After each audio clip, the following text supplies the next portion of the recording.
Hey guys, today I'm going to show you my extremely memey, like warning, use at your own risk, PvP invasion, the Holy Invader, I like to call him. I'm going to briefly show off the gear and the choices, and then probably go to a supercut of some invasions. Now, this isn't meta, and it's nowhere near as strong as, spamming Moonveil or turning people into trees by rolling around or anything like that. But it's fun. And honestly, the moveset makes a lot of sense for a PvP build. So let's get into it. I'm using the Cypher Pada. It gets A scaling and faith, and it only requires faith, meaning I don't have to put stats into anything else. Um, when you two-hand this weapon, you pull out two of them. Like most claws, the moveset's okay. I mean, it's nothing to write home about. Doesn't reach extremely far. But the reason for using this weapon is twofold. Number one, it only requires faith, and this is the holiest of holy builds. And number two, its special move is insane.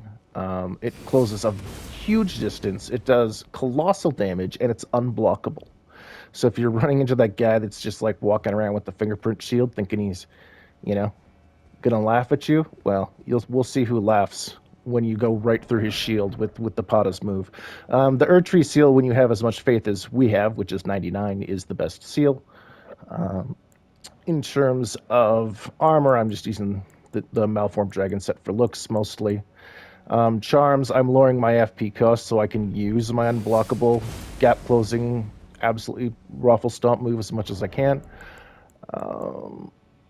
I'm raising faith because I could only get to 94, which obviously does not bring us close enough to God. So we're getting 5 faith from that. I also have raising incantation potency and shortening spell time. Now, in terms of the incantations that I use, let's take a look. See here. So I'm using Elden Stars, which is just to mess with people, really, if they're like playing too far back because it shoots a million little lasers. Using all the aspects of the Crucible, tail, breath, and horns, and all three of these moves are actually extremely useful.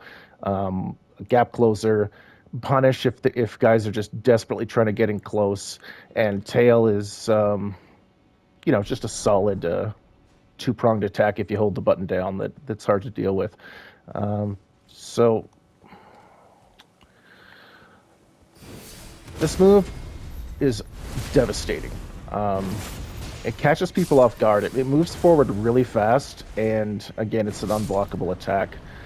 Crucible of the Horns can also be charged. Gap closer, boom, what's not to love? It freaks people out. They don't know what you're casting because not many people are casting that particular spell. Aspect's Tail, very, I'm sure you know how good that move is, having it used on you a bunch in the game. And Breath is really, really good and can also be held. So if somebody's relentlessly trying to get on top of you, you can walk forward while holding that for a decent amount of time, and it does a decent amount of damage. Let's see. And then I'm using, if it's like, oh my gosh, I just need to spend all of my mana to do something crazy, you can bust out this nonsense, but it's going to tap you out, so just be aware. The Crucible moves are the bread and butter, and then, like, obviously, if somebody's just, like, hanging back, being a jerk, toss little Elden Stars at them just to get them thinking about life. The final hit does a pretty decent amount of damage.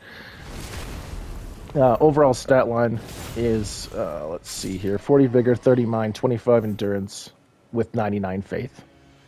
It's,